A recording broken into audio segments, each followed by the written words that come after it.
This is Actar's Reviews, from anime to figures and beyond. Hey, this is Actar and you're watching another episode of Actar's Replica Reviews. The item that I'll be reviewing today is not from Japan, which is pretty rare for this channel.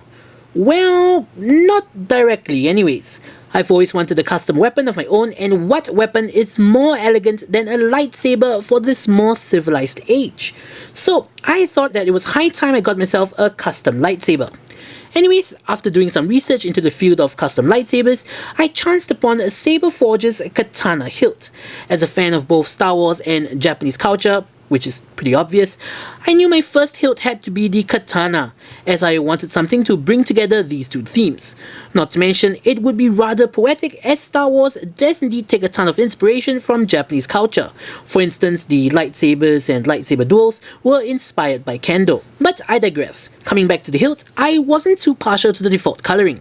So I approached the custom shop and had my katana painted with an all-black finish, and had not only the CoverTech knob powder-coated brass, but the emitter, tsuba, which is the handguard, and pommel as well, to recreate a more traditional katana hilt. And without further ado, here it is in all its glory.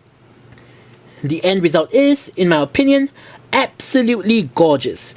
The two colours go together extremely well, and the gold/brass does a brilliant job in breaking up all the black, preventing the hilt from looking too dark. In addition to the fusing of Star Wars and Japanese culture, the theme for this hilt was Honourable Sith, cliched but whatever, and to go along with that, I went with the Imperial Cork Tsuba.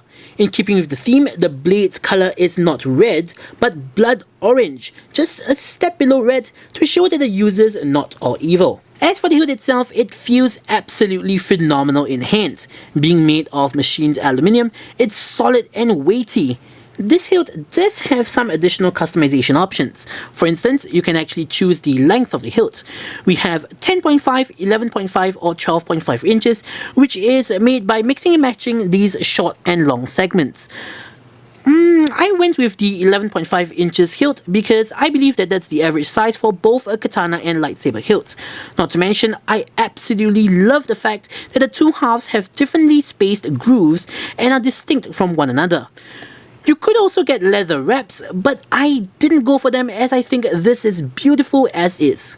Along with the hilt, you get an Allen key that's for tightening or loosening the blade retention screw, which is what holds the blade in place, a charger to charge the lithium-ion battery, a blade plug that's already installed that acts as a decorative cover when you want to display the hilt by itself, and a polycarbonate V4 infinity blade of your desired length.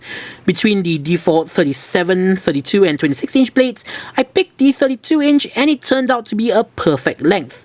Not too heavy to be unwieldy, but not too short to lack the proper reach. I suppose that's what she said joke would be appropriate, but I'm beyond that. From what I saw from some YouTube videos, these blades are tough and can seriously take a beating. In case you're wondering, no, it doesn't come with the stand you see here. This I got on eBay. Without further ado, let's check out the electronics, because that's pretty much what everyone is here to see.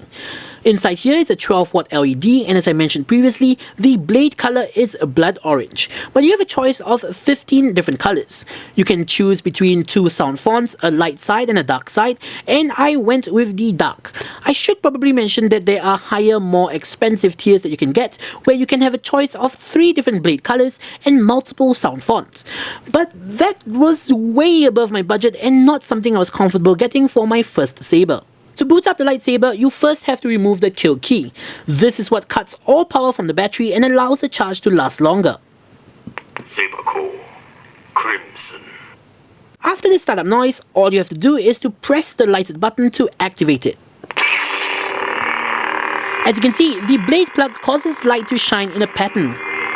This lightsaber has both motion detection and clash detection, so it's really fun to swing around.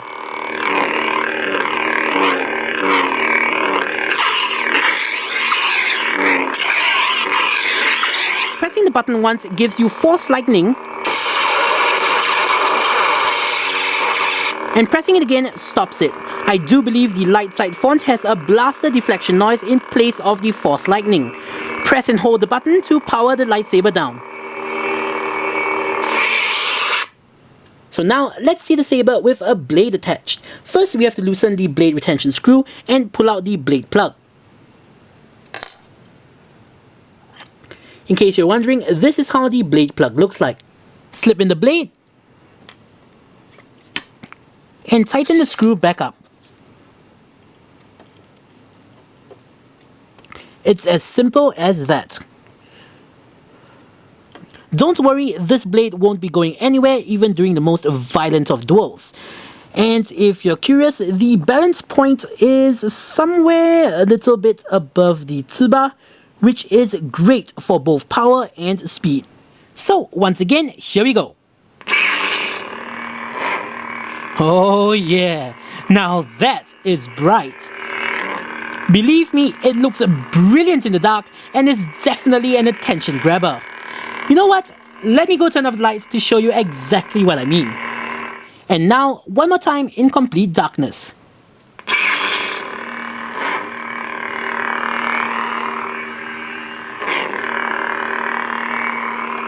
I do apologize that I'm not able to fit the entire length of blade in shots, but that's because it's just way too long for my current setup.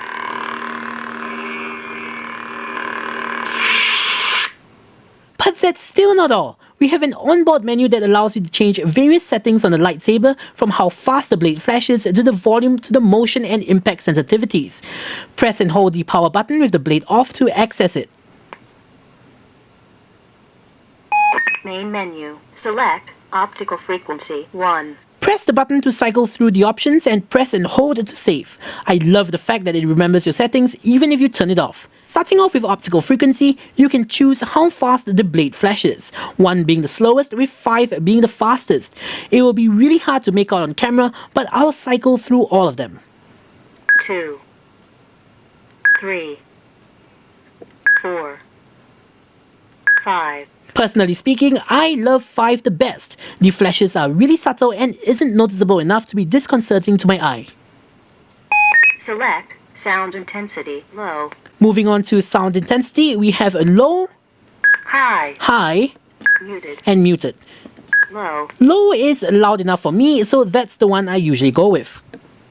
Select impact sensitivity 1. Last but not least, we have impact and motion sensitivity, 1 to 9 from least sensitive to most sensitive.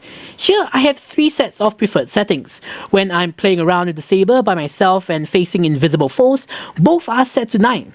Sometimes when I want to have a prop saber, I have the motion sensitivity all the way up at 9 with the impact sensitivity at 1. Lastly, for dueling, I find that 8 for motion and 7 for impact works best. But right now, I'll set both to 9. 2, 3, 4, 5, 6, 7, 8, 9. Select motion sensitivity 1, 2, 3, 4, 5, 6, 7, 8, 9. Once everything is settled, simply press and hold the button again to confirm it. All settings saved.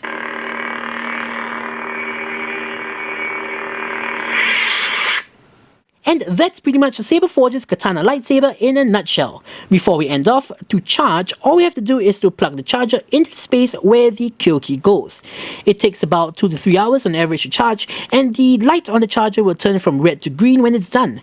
Battery life is a couple of hours lit for mine. While the battery is non-replaceable, I have been reassured that it will last for a very, very long time. It does come with a 1-year warranty for any malfunctions and damage that's caused by manufacturing defects or dueling.